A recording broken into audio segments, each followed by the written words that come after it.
말씀은 요한복음 12장 1절에서 3절입니다. 자, 여러분이 한 목소리로 같이 읽겠습니다. 시작. 6월절 열세 전에 예수께서 베다니에 이르시니 이곳은 예수께서 죽은 자 가운데서 살리신 나사로가 있는 곳이라. 거기서 예수를 위하여 잔치할세 마르다는 일을 하고 나사로는 예수와 함께 앉은 중에 있더라. 마리아는 지극히 비싼 향유 곧 순전한 나드 한 근을 가져다가 예수의 발에 붓고 자기 머리털로 그의 발을 닦으니 향유 냄새가 집에 가득하더라. 아멘. 이 시간 예배하러 오신 여러분을 진심으로 환영하고 축복합니다.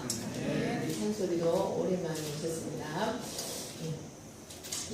우리는 지금까지 베다니 말씀을 통하여 참된 교회의 표징이 무엇인가를 살펴보고 있습니다. 베다니에는 참된 교회의 표징이 무엇인가를 잘 가르쳐줍니다. 이 땅에서 머리둘 곳 하나 없이 사셨던 예수님께서 유일하게 육신적으로 또 영적으로 만족과 안식을 얻으셨던 곳이 바로 베다니였습니다. 우리는 성경에 나타나는 베다니의 모습을 살펴보면 예수님께서 건축해 가시는 교회가 어떤 곳인지를 잘 알 수 있습니다.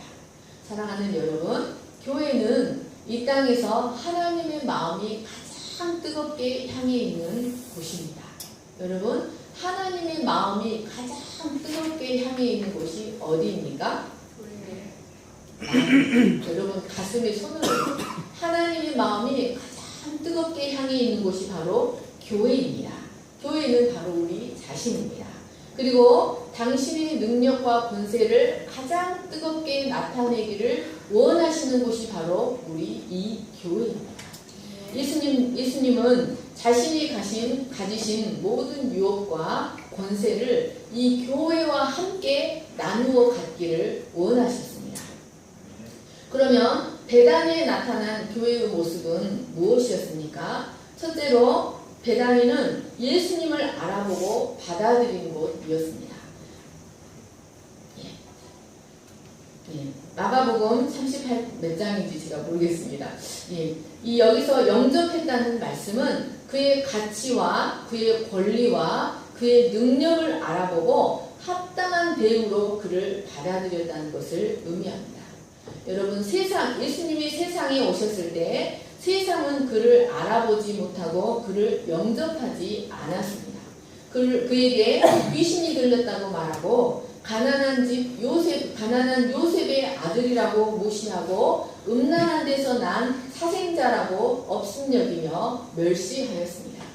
그런데 베다니에서는 그분의 가치대로 알아보고 그분을 영접하였습니다. 그리고 그분에게 있을 곳을 드리고 그분에게 합당한 영광을 돌려드렸습니다. 그리고 두 번째로는 그분의 말씀에 귀를 기울임으로 그분의 마음을 만족시키는 곳이었습니다. 예수님의 말씀은 인생들에게 진리였고 생명수였습니다. 그런데 사람들은 그분의 말씀을 들으려고 하지 않았습니다. 오히려 그를 걸려 넘어지게 할 것이 없는지 책 잡고자 하는 마음으로 그분의 말씀을 들었습니다.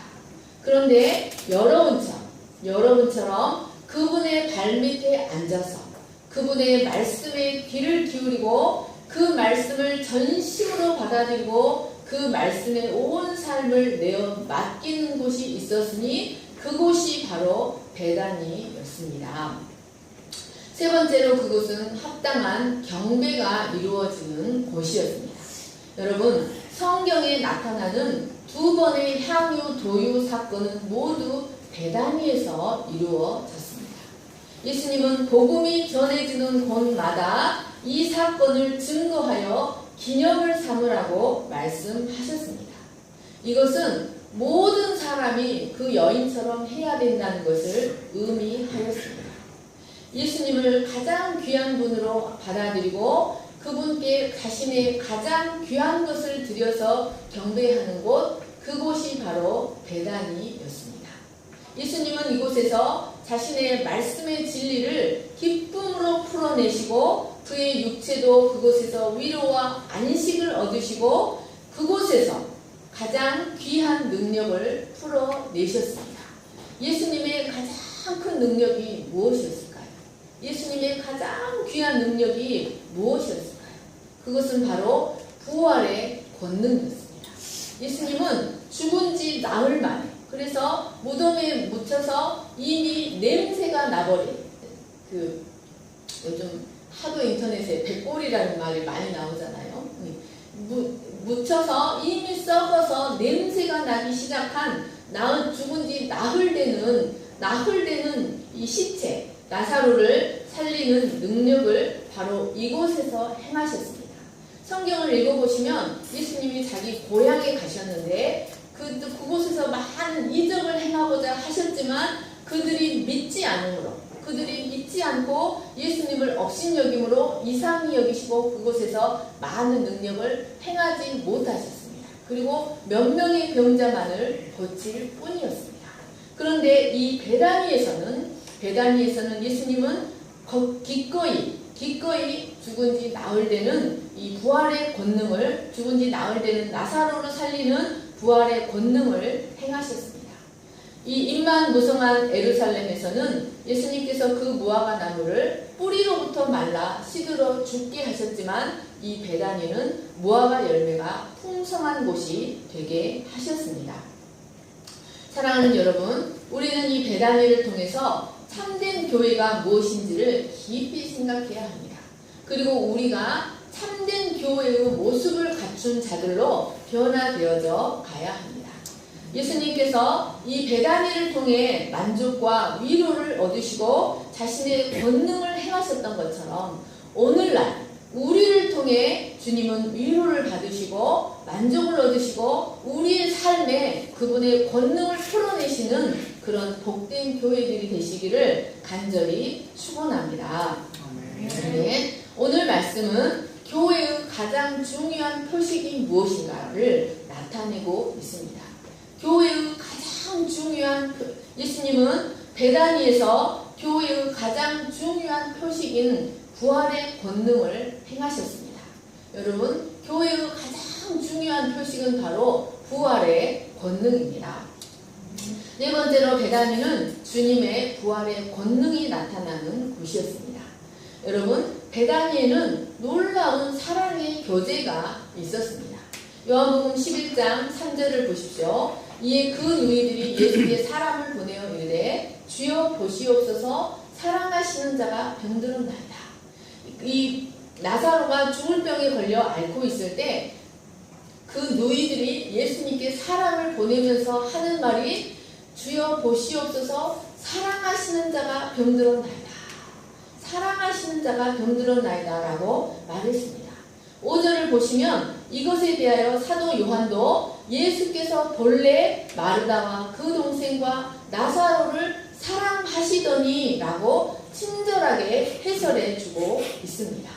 여러분, 그런데 그들만 그렇게 생각하는 것이 아니었습니다. 11절 말씀을 보시면 예수님도 우리 친구 나사로가 잠들었도다. 그러나 내가 깨우러 가노라 하심으로 내 친구라고 말씀하셨습니다. 그러니까 이 베다니에는 뜨거운 사랑의 교제가 있는 곳이 바로 베다니였던 곳입니다. 예수님과 마르다, 마리아, 나사로는 특별한 사랑의 끈으로 끈끈하게 묶여있는 사이였습니다. 이처럼 베다니에는 참으로 아름다운 사랑의 교제가 있었습니다. 그런데 예수님은 바로 이곳에서 가장 큰 능력인 부활의 능력을 풀어내시고 자신이 부활의 생명을 가지신 그리스도라는 사실을 이곳에서 계시하셨습니다. 베다니에서 일어난 사건들 중에 가장 중요한 사건은 바로 그곳에서 예수님께서 살아날 가망이 없는 나사로를 살리신 사건이었습니다. 이 사건 때문에 예루살렘의 근처에 아주 작고 조용한 이름 없는 마을 베다니는 매우 유명한 곳이 되었습니다. 유월절 명절을 지키기 위해 예루살렘으로 온 많은 유대인들이 이 사건 때문에 이 소문을 듣고 예수님도 보고 죽은 자 가운데 살아난 나사로도 보고자 베다니로 몰려들었습니다. 그리고 많은 유대인이 이 사건 때문에 믿음을 갖게 되었습니다.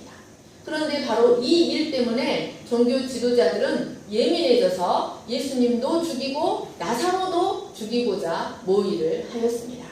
이처럼 베다니는 우리 주님의 부활의 권능이 나타난 곳이었습니다. 여러분, 이 사건은 바로 교회가 어떤 곳인지를 잘 나타내 줍니다. 여러분, 교회는 주님의 부활의 권능이 나타나는 곳입니다. 교회는 부활의 생명이 약동하는 곳입니다. 에베소서 1장 1절 말씀, 5절 말씀을 같이 한 목소리로 읽겠습니다. 시작. 그는 허물과 죄로 죽었던 너희를 살리셨도다. 허물로 죽은 우리를 그리스도와 함께 살리셨고. 여러분, 에베소서는 교회가 무엇인지를 설명하는 교회론의 서신입니다. 이 에베소서에는 교회가 무엇인지를 잘 가르쳐 줍니다. 교회는 머리 대신 그리스도를 중심으로 하여서 유대인과 이방인들, 그리스도 안에 있는 유대인과 이방인들이 그리스도 안에서 연합하여 한 몸을 이루는 곳이 바로 교회입니다. 그런데 바울은 이 교회를 가리켜서 다시 한번 그리스도와 함께 살리심을 받은 존재들이라고 설명하고 있습니다. 아멘. 여러분, 교회는 그리스도와 함께 살리심을 받은 존재들의 모임입니다. 그러니까 허물과 죄로 죽었던 자들이 그리스도 안에서 그리스도로 말미암아 살리심을 받고 그리스도의 부활의 생명으로 살아가는 존재들이 바로 교회라는 말씀입니다. 여러분, 무엇으로 살아가는 존재냐면 그리스도로 말미암아 살리심을 받고 그 안에 역사하는 그리스도의 부활의 생명으로 살아가는 존재들이라는 말씀입니다.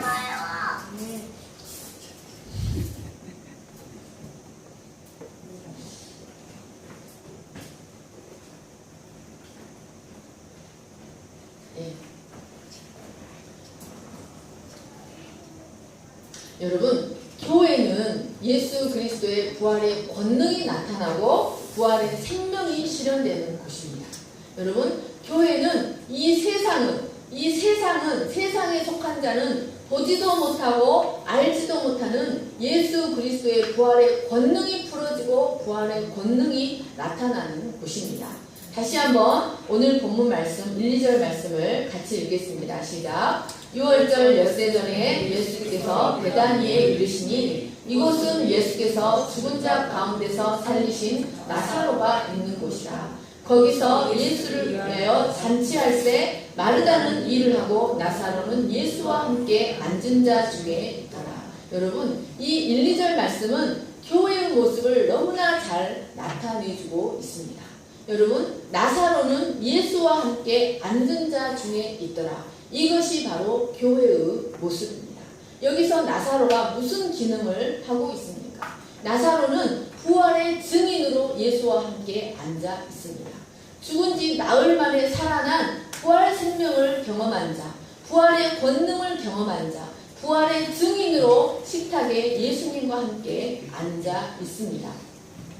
하나님은 이와 같이 저와 여러분을 죄와 허물 가운데서 그리스도와 함께 살리셨고 예수님과 함께 살리셨고 이제 우리의 삶에 부활의 권능을 나타내시며 부활의 생명으로 살아가는 부활의 증인으로 우리가 예수님과 함께 나타내지기를 간절히 원하십니다.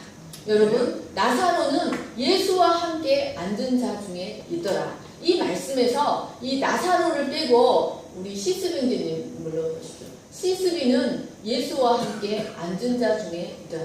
시스빈은 부활의 증인이 되어서 그 삶의 부활의 권능이 나타나는 부활의 생명으로 살아가는 부활의 증인이 되어서 예수와 함께 앉은 자 중에 있더라. 이것이 교회입니다.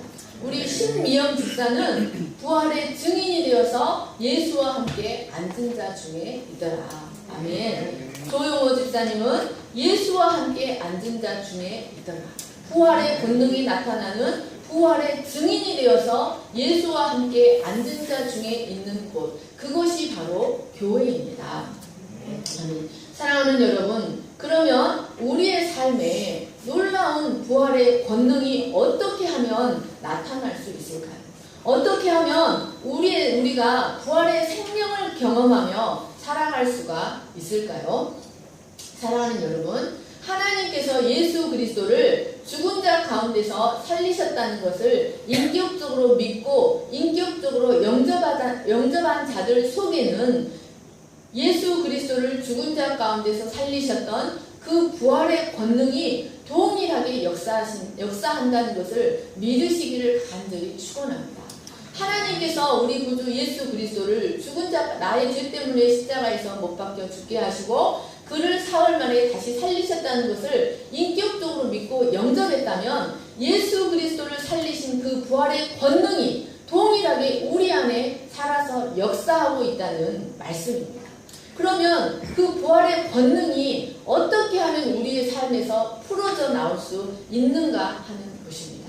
여러분, 부활은 죽어야만 나타나는 것이 부활입니다. 죽음이 임한 곳에 부활의 권능은 죽음을 파쇄하고 죽음에 속한 것들을 파쇄하는 권능이 바로 부활의 권능입니다. 우리의 삶에 부활의 권능이 나타나려면 여러분 죽음을 경험해야 합니다. 우리의 삶에 부활의 권능이 나타나려면 죽음을 경험해야 되는데 우리의 질기고 거칠고 고집스러운 육에 속한 자아가 십자가에서 처리가 되어질 때 우리의 삶에 부활의 권능이 나타납니다. 우리의 육이 십자가에 못 박힌 만큼 우리의 육이 죽어진 만큼 우리의 삶에 부활의 권능이 나타나진다는 말씀입니다. 여러분, 우리 하은이가 오늘 이렇게 문 열고 오는데 커가지고 정말 이뻐져 갖고 왔어요. 우리 하은이가 글씨를 쓰려고 하는데 글씨를 쓸 수 있습니까? 없습니까? 못 써요. 문맹인이에요. 문맹인. 글씨를 못 씁니다. 그런데 어떻게 하면 글씨를 쓸 수 있냐면 엄마가 그 손을 잡아주면, 그래서 그 손에, 엄마 손에 자기 손을 맡기면 그 하은이도 글씨를 쓸 수가 있어요. 부활의 생명으로 살아간다는 것은 바로 이런 것을 말합니다. 여러분, 우리는 죽음에 속해 있는 존재입니다. 그래서 우리 스스로는 부활의 능력을 경험할 수가 없습니다. 그런데 우리는 우리 육이 움직이는 대로 우리 육을 자신의 힘의 원동력을 삼아서 살아가면 한계가 있습니다. 그런데 우리가 자신을 십자가에 못 박고 우리 육의 힘을 빼고 우리가 주님께 자신을 맡길 때 주님이 우리 안에 역사하셔서 그 하나님이 죽은 자 가운데 살리셨던 부활의 능력으로 우리의 삶을 이끌어 가십니다. 여러분, 교회는 그리스도의 신부는 바로 이 주님께 자신을 온전히 의탁하고 그리스도의 영으로, 그리스도를 죽은 자 가운데서 살리신 부활의 영으로 살아가는 곳이 바로 그리스도의 아내요 교회입니다. 그래서 하나님은 우리의 삶에 부활의 권능이 나타나도록 하시기 위하여 때때로 우리를 육이 완전히 무력해지는 자아가 죽어지는 그 죽음의 시간들을 우리의 삶에 허락하십니다. 자아가 파쇄되어지는 그 고통의 시간들을 지나가게 하십니다. 그런데 여러분, 여기에 정말로 놀라운 믿음의 역설이 있습니다. 하나님을 믿는 자들에게는 이처럼 내 힘으로는 아무것도 할 수 없을 것 같고 마치 죽을 것 같은 그런 상황을 하나님이 지나가게 하시는데 그 순간에, 바닥을 치는 그 순간에 하나님이 오히려 마음에 믿음을 부여해 주신다는 것입니다. 죽을 것 같은 그 순간에 하나님은 마음에 평안을 주시고 하나님이 하실 것이라는 오직 하나님만 기대하는 그 믿음을 그 속에 부여해 주십니다. 여러분, 그래서 성경에 나타나는 믿음의 조상들은 그래서 그 시간들을 다 지나갔던 것입니다. 요셉이 자기 의지로 그 시간들을, 그 13년이라는 시간을 지나갔던 것이 아니고 하나님이 요셉이 자기를 포기했을 때 하나님이 그 마음에 믿음을 부여해 주심으로 그 믿음으로 하나님을 기대하며 언제 끝날지 모르는 그 시간들을 지나갈 수 있었습니다. 아브라함도 마찬가지입니다. 로마서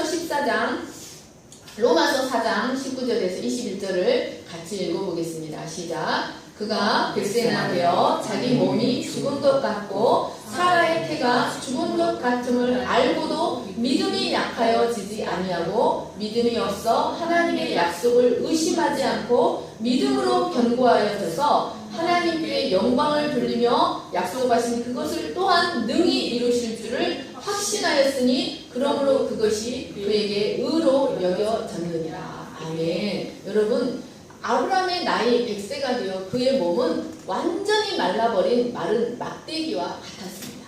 그리고 사라의 몸은 더 이상 생산할 수 없는 불모지 같이 되었습니다.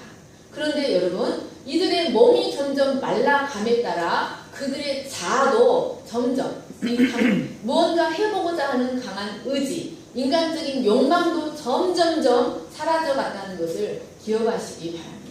그런데 참으로 이상한 것은 그들 스스로의 능력으로 무언가 해볼 수 없는 상태가 되었을 때 하나님께서 그들에게 하나님이 하실 것이라는 믿음을 넣어주셨다는 말씀입니다. 아멘. 사랑하는 여러분, 우리는 이 믿음으로 살아가는 자들이라는 것을 기억하시기를 간절히 축원합니다. 그들의 몸은 점점 마른 막대기가 되어가고 사라의 몸은 불모지가 되어갔는데 그들의 마음에서는 평안이 찾아오고 사람으로서는 할 수 없지만 하나님은 하실 수 있다는 믿음, 하나님이 약속하셨기 때문에 하나님이 성취하신다는 믿음이 그들 속에서 생겨났던 것입니다. 사랑하는 여러분, 이것이 바로 믿는 자들 안에 부여해 주시는 부활의 능력, 부활의 권능입니다. 그 믿음대로 하나님은 아브라함 100세에 부활의 자녀, 약속의 자녀 이삭이 탄생되게 하셨습니다. 사도 바울도 마찬가지입니다. 하나님은 이 자기 의지가 강한, 자기 능력이 강한 사도 바울을 오직 자기 능력을 의지하지 않고 부활 생명만을 의지해서 살아가는 자가 되도록 하시기 위해 사도 바울을 수도 없이 죽을 고비를 경험하게 하셨습니다. 고린도후서 1장 8절 9절을 같이 읽겠습니다. 시작. 형제들아, 우리가 아시아에서 당한 환난을 너희가 모르기를 원하지 아니하노니 힘에 겹도록 심한 고난을 당하여 살 소망까지 끊어지고 우리는 우리 자신이 사형 선고를 받은 줄 알았으니. 여러분, 바울은 사명을 감당하면서 수도 없이 죽을 고비를 넘겼습니다. 그런데 하나님께서 이처럼 복음을 위해 죽도록 헌신하는 바울을 죽음보다 더한 것 같은 환난을 수없이 당하도록 하신 이유는 그의 강한 자아, 그의 육을 의지하여 살아가는 그의 강한 자아를 파쇄하시기 위함이었습니다. 그래서 그의 자아가 죽고 오직 그를 통하여 그리스도에게 역사하셨던 부활의 권능이 역사하여 부활의 능력만을 의지하여 살아가도록 하는 자가 되도록 하기 위하여 그에게 이처럼 이런 죽음의 시간, 고난의 시간을 지나가게 하셨다는 말씀입니다. 9절 말씀을 같이 읽겠습니다. 시작. 이는 우리로 자기를 의지하지 말고 오직 죽은 자를 다시 살리시는 하나님만 의지하게 하십니다. 죽은 자를 다시 살리시는 하나님의 권능이 바로 부활의 권능입니다. 사랑하는 여러분, 이 부활의 권능이 예수 그리스도 안에 있는 우리에게 동일하게 역사하고 있다는 말씀입니다. 사도 바울은 이것을 경험하고 이 부활의 권능을 경험하고 이 부활의 권능이 너무나 신비하여서 그는 이 그리스도의 죽음에 참여함을, 그리스도의 고난을 기뻐함으로 참여하는 자가 되었습니다. 그래서 그는 점점 고난을 두려워하지 않는 사람, 고난을 무서워하지 않는 사람, 부활의 증인이 되었습니다. 아멘. 사랑하는 여러분, 고린도후서 4장 8절에서 18절을 저와 여러분이 교독하겠습니다. 시작. 우리가 사방으로 우겨쌈을 당하여도 쌓이지 아니하며 답답한 일을 당하여도 낙심하지 아니하며 죄를 당하도 버림받지 아니하며 거꾸로 기름을 당하여도 망하지 아니하고 우리가 항상 예수의 죽음을 몸에 짊어짐은 예수의 생명이 또한 우리 몸에 나타나게 하려 함이라. 우리가 살아있는 자가 항상 예수를 위하여 죽음에 넘겨지면 예수의 생명이 또한 우리 예수를 빛에 나타나게 하려 함이라. 아멘. 그런즉 사랑은 우리 안에서 역사하고 생명은 너희 안에서 역사하느니라.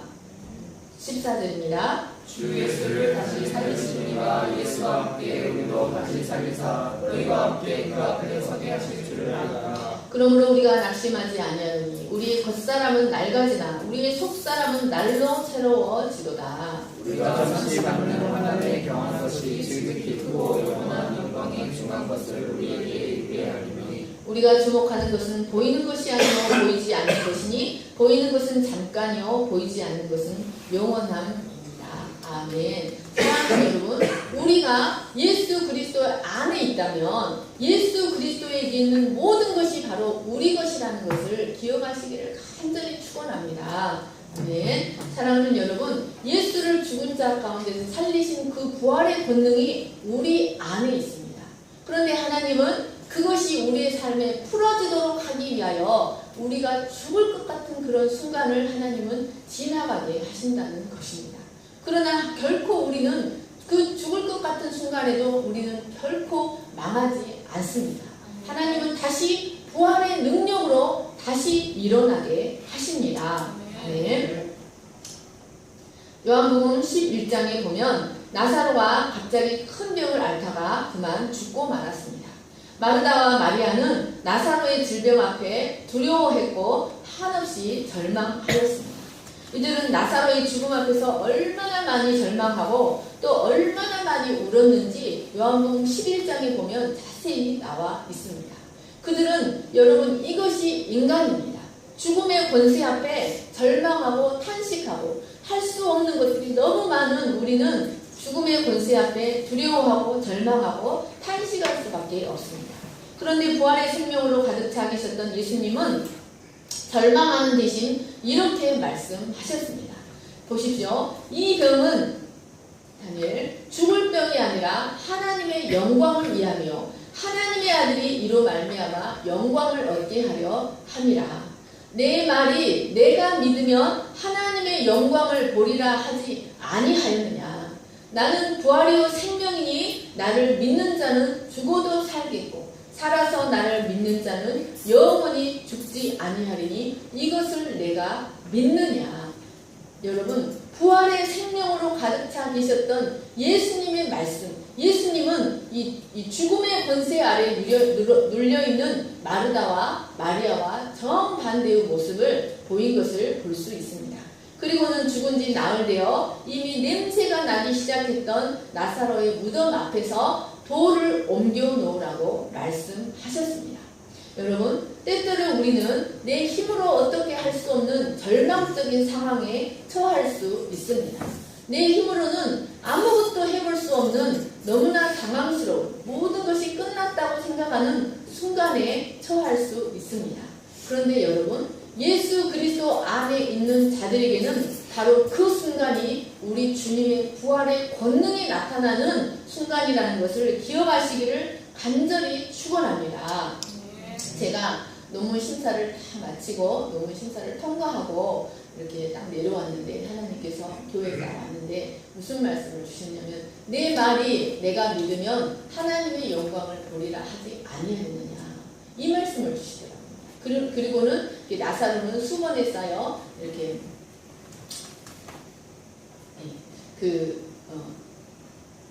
죽은 자가 이 말씀을 하시고 큰 소리로 나사로야 나오라 부르시니 죽은 자가 수족을 배로 동인 채로 나오는데 그 얼굴은 수건에 쌓였더라. 예수께서 이르시되 풀어놓아 다니게 하라. 이 말씀을 주시더라. 내 말이 내가 믿으면 하나님의 영광을 보리라 하지 아니하였느냐. 풀어놓아 다니게 하라. 사랑하는 여러분, 내 힘으로 어떻게 할 수 없는 것 같은 그 순간이 바로 우리 주님의 부활의 권능이 나타나는 시간이라는 것을 믿으시기를 간절히 축원합니다. 여러분, 그래서 우리가 참된 교회가 되고 주님의 참된 몸을 이루고 주님의 참된 신부가 되기 위해서는 우리 주님이 통과하신 그 과정을 통과해야만 합니다. 십자가를 통과해야만 부활이 있었던 것처럼 우리의 자아가 죽어지는 시간, 우리의 육의 사람이 파쇄되어지는 그 시간을 통과할 때 우리는 부활의 생명을 경험할 수 있습니다. 내 자아를 내려놓고 부활의 생명으로 살아가는 자, 부활의 영을 의지하여 살아가는 자가 주님의 진정한 신부요, 주님의 진정한 교회입니다. 그래서 사도 바울은 자신의 양떼들을 향하여 간절히 기도하는 것이 있었습니다. 자신의 양들을 위해서, 이 에베소 감옥에 있으면서 자신의 양들을 위해서 간절히 기도하는 바가 무엇이었냐면 그 양들이 이 자기들 속에 역사하는 부활의 권능을 깨닫고 자기들 속에 부활의 권능이 임재해 있다는 것을 깨닫고 그 생명을 의지해서 살아가는 자들이 되기를 간절히 기도했습니다. 에베소서 1장 16절부터 19절을 같이 저와 여러분이 교독하겠습니다. 내가 기도할 때 기억하며 너희로 말미암아 감사하기를 그치지 아니하고 우리 주 예수 그리스도의 하나님 영광의 아버지께서 지혜와 지식의 영을 너희에게 주사 하나님을 알게 하시고 너희 마음의 눈을 밝히사 그의 부르심의 소망이 무엇이며 성도 안에서 그 기업의 영광의 풍성함이 무엇이며 그의 힘의 위력으로 역사하심을 따라 믿는 우리에게 베푸신 능력이 지극히 크심이 어떠한 것을 너희로 알게 하시기를 구하노라. 아멘. 사도 바울은 자신의 양떼를 위하여 기도할 때 하나님께서 지혜와 계시의 영을 주셔서 하나님을 알게 하시기를 간구하였습니다. 그리고 그의 부르심의 소망이 무엇이며 부르신 자들에게 주시는 그 기업의 영광이 얼마나 풍성한지, 그리고 19절을 보시면 그의 힘의 위력으로 역사하심을 따라 믿는 우리에게 베푸시는 능력의 지극히 크심이 어떠한 것인지를 알게 하기를, 안다는 것은 체험해서 안다는 말씀입니다.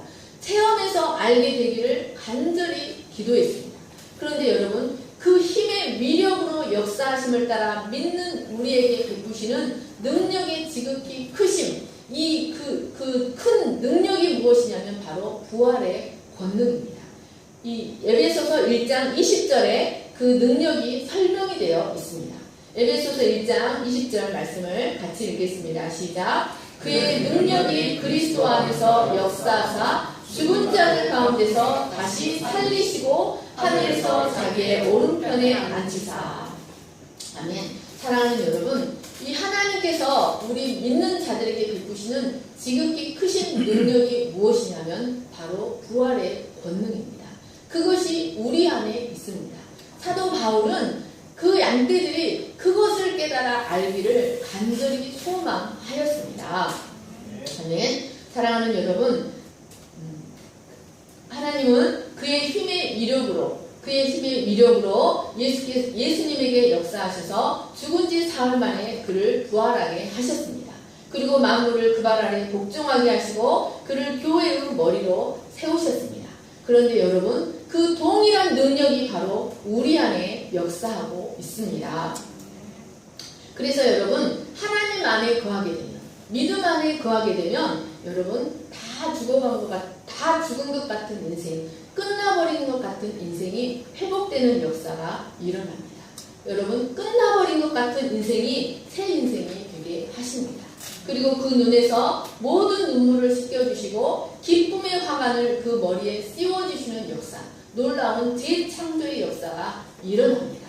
그리스도 안에 있으면. 그래서 여러분, 나오미도 이제 그 이방 땅으로 갔을 때, 모압 땅으로 갔을 때 모든 것을 잃어버리고 이제 그 며느리 하나만 데리고 그 땅에 돌아왔지만, 그가 그 베들레헴으로 돌아왔을 때, 그리스도 안으로 들어왔을 때 그의 삶이 온전히 회복이 되어서 루시 다윗의 중조모가 되고 그 인생이 회복자. 그래서 그 루시 낳은 아들 오벳을 내 인생의 회복자라고 말했습니다. 여러분, 그래서 그리스도 안에 있으면 이 죽어버린 것 같은 인생이 부활의 능력으로 회복이 된다는 사실을 믿으시기를 간절히 축원합니다. 우리 집에 이제 그 나무가 있었는데 이 나무가 제가 이제 너무 이렇게 쏙쏙 자라니까 확 잘랐어요 위에를. 근데 이게 죽어버린 거예요. 죽은 줄 알았어요. 이게 완전히 그 생긴 게 완전히 죽어버린 것처럼 된 거예요. 그런데 여러분 그 나무가 이제 홍매화 나무였어요. 근데 그 나무에 빨간 꽃이 화사하게 피어 있었습니다. 여러분 이것이 그리스도 안에 있는 부활의 능력입니다. 내 인생이 우리 인생이 끝나버린 것 같은 우리 인생이 그리스도 안에 있으면 그래서 그리스도 안에서 살다 많은 시간을 살다 보면 어느새 내 인생이 회복되어 있는 것을 경험하게 됩니다. 사랑하는 여러분 하나님께서 베푸시기를 원하시는 부활의 강력이 이것이 우리 인생에 베푸시기를 원하시는 부활의 강력입니다. 여러분 하나님은 자신의 능력을 어디에 베풀고 어디에 풀어내기를 원하십니까? 바로 교회된 우리 삶에 교회된 우리 인생에 당신의 부활의 강력을 풀어내기를 간절히 원하십니다. 아멘. 사랑하는 여러분 이것을 믿으시기를 간절히 축원합니다. 그리고 나사로처럼 예수와 함께 앉은 자 중에 부활의 증인으로 부활 생명의 증인으로 예수와 함께 앉은 자 중에 거하는 여러분들 되시기를 간절히 축원합니다. 아멘. 제가 기도하겠습니다. 사랑과 은혜가 풍성하신 하나님 아버지 이 부활의 권능이 배단 위에서 풀어졌을 때 죽은 지 나흘 만에 썩어서 냄새가 나는 나사로를 살리셔서 부활의 증인으로 세우셨을 때 마르다의 집에서는 예수를 위한 잔치가 벌어졌습니다. 그곳에서 나사로는 예수와 함께 부활의 증인으로 예수와 함께 식탁에 있고 마르다는 부활의 능력에 감사하여 아무 불평 없이 예수님께 봉사하고 마리아는 부활의 권능에 감사하여 주님께 진정한 경배를 드렸습니다. 이러한 부활의 증인으로 진정한 봉사와 합당한 경배가 이루어지는 곳이 바로 교회입니다. 하나님 그곳에서 예수님을 위한 기쁨의 잔치, 감격의 잔치가 있었습니다. 하나님 이것이 이 말씀이 우리의 삶 가운데서 실현이 되게 하여 주시기를 간절히 기도합니다.